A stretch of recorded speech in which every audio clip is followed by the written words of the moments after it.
So happy to be here again with you today. Although I must admit, I am so missing being in the classroom with you. But that's okay, we're just gonna keep meeting this way. Did you finish coloring your rainy day little boy or girl? I did. Here she is. I gave her curly hair because that's really my favorite hair ever. And I did find out that this shape is called an irregular quadrilateral. Quad meaning four. It has four sides, 1, 2, 3, and 4. And irregular, I'm not sure why. But anyway, it's an irregular quadrilateral according to Google. So did you color her little jacket, her boots, her legs, and the sidewalk?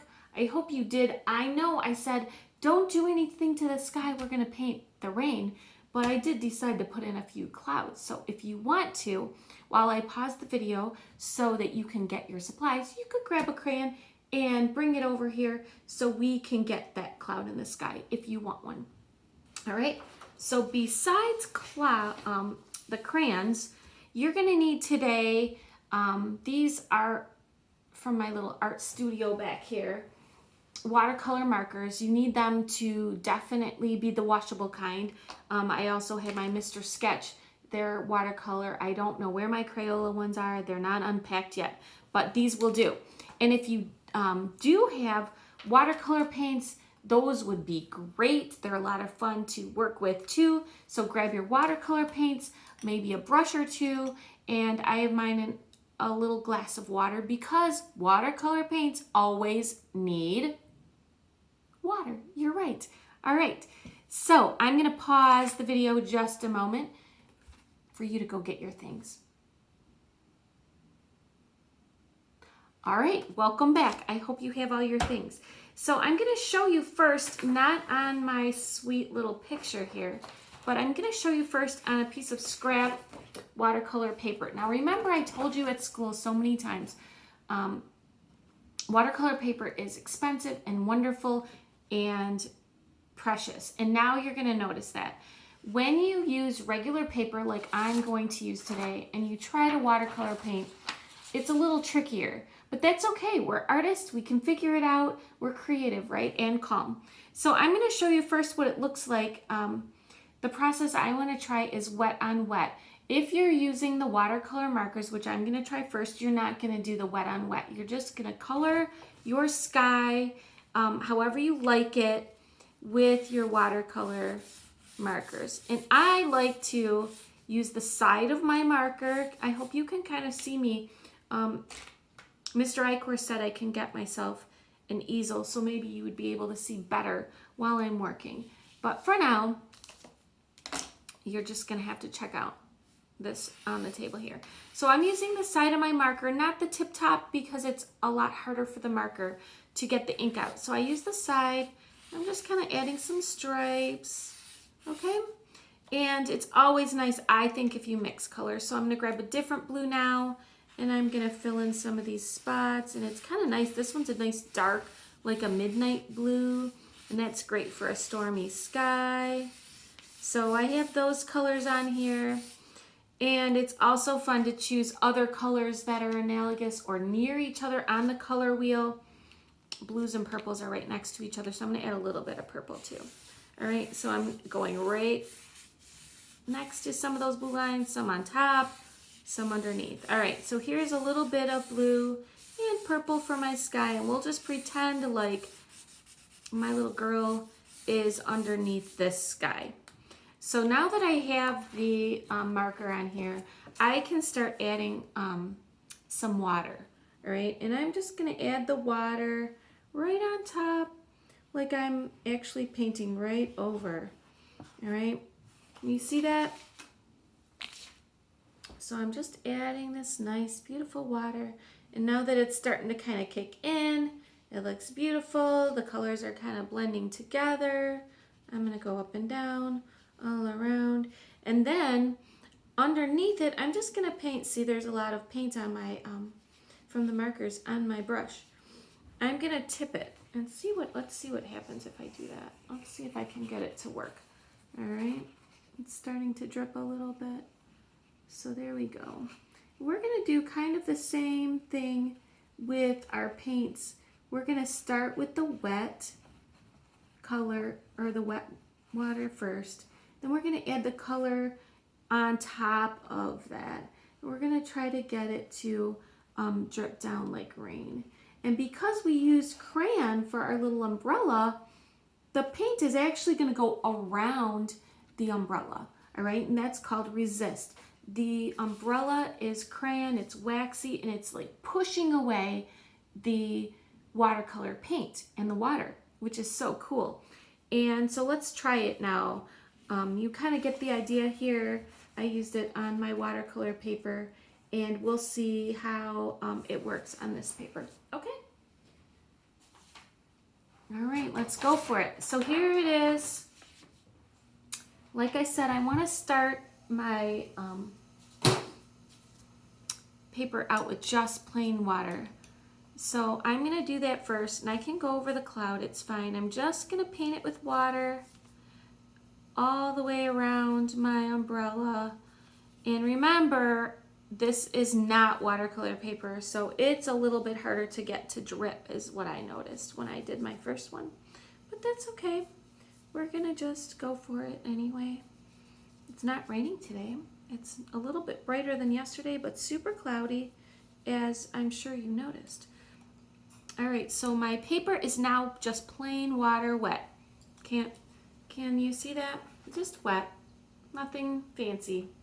Now I'm gonna get my brush, and I'm gonna put lots of water in my watercolor paints, and I'm gonna just kind of go over the top. Almost every time I dip it, I'm putting water in the paints because I really want to get these paints nice and wet, drippy watercolor happy paints. Okay, so I'm gonna paint over my cloud. I'm gonna kind of go back and forth, light blue, medium blue, dark blue, and I'm going kind of quickly, not because of the video, but because I don't want the water to dry, right? Because I want to pick up my paper in a minute and try to get my watercolors to drip right down my paper. So let's see if we can achieve that today. Let's see if we can get it to drip a little bit. We'll see. It doesn't, oh, it is a little bit. See how it's starting to drip on this side over here? So it wants to, it's just, this isn't watercolor paper. It's not as good. So I'm going back with my water, and I'm gonna make my paper wet, and I'm gonna do that all over again. I'm gonna add more. And the wetter your paper is, until of course it starts to fall apart, we don't want to get it too wet, but the wetter your paper is, the prettier and easier it is for it to drip. I'm gonna try the purple too over here. How about? All right, let's get that going. And again, I'm gonna set my paper down for a minute, see how the easel would come into play very nicely here, because I could clip it up there and really show you. But I'm gonna go around again my little girl, and I'm gonna make the rain go straight down, not touching my under my umbrella, because the umbrella is keeping her from getting wet. Is it working? Can you see it, boys and girls? There we go. So I'm gonna add some more drips, some more colors. Yep, nice, nice, nice. All right, and I'm gonna keep going until the rain just kind of falls down on both sides. All right, once I get this done, and like I said, even if I would be on an easel, I probably would put it down, paint some more, put a little more color on, and then lift it up again while the paint is still very, very wet. And I gotta make sure that the water is on my paper first, so it's wet on wet watercolor. And if you are using markers, you're just gonna go markers first, put the water on, and then also try to get your water to drip. All right, and this one that I made earlier, this one I actually painted underneath my umbrella for the background real lightly after the rain was done, and added just some little marks to make it look like it was raining. So it's starting to work. All right, and again, I said if we would be at school, we would have our watercolor paper and it would work so beautifully. But we have to be creative and calm and figure out other ways, right? So if you're just using your own scrap paper, or maybe you have some good watercolor paper, I bet you it'll turn out nice. All right, so there we go. Just kind of play around with this wet on wet technique. It's so cool, isn't it? How it just sort of drips down. There we go.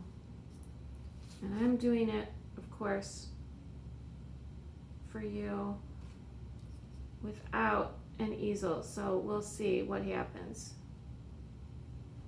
Okay, but it looks like it's dripping all around her. But notice it didn't drip onto my umbrella. That was the wax, the crayon. It was resisting, pushing away that water. Isn't that great? Now I'm also going to take a minute real quick, like before you go, and do the puddle. So I figured the puddle is gonna also be wet, and I don't even need any paint on my brush. I can start it with water first, and then I'm gonna add a little bit of darker blue right under her because it's kind of like a shadow, right? So I think her puddle would be darkest right under her where she's stepping, and then probably lighter behind her and in front of her. So that's how I'm gonna kind of make my puddle, but you can do it however you want. Okay? Don't forget to sign it. That's what all artists always do. And where do we always sign it? In a tricky spot. You got it. Good job. You're remembering. Right? I'm adding a few little splashes here. And if you really want to, you can paint behind her. Just paint it nice and light, like it's definitely in the background. It's not like falling right from her umbrella. All right? And if you keep your paper up like this for a little while, it'll be nice and drippy. I think I'll do that. I'll hang it behind me. Okay? Thanks so much, art friends. I'm not sure what we're gonna do tomorrow, but I'll be back with another little project for us. So stay tuned to check out my Facebook page, Glitter and Glue with Mrs. Eichhorst. And you can also find me on YouTube. Like it, share it, comment, post your pictures on Facebook, send your pictures to me on my school email. I know it's long, but your parents can find it, and it's pretty easy to find on our Mount Clemens page. So eichhorstc@mtcps.org.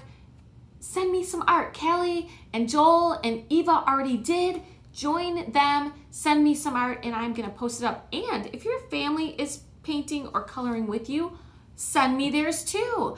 I'm thinking about putting up a page of staff and family art. So let's do it, okay? See you soon, bye-bye.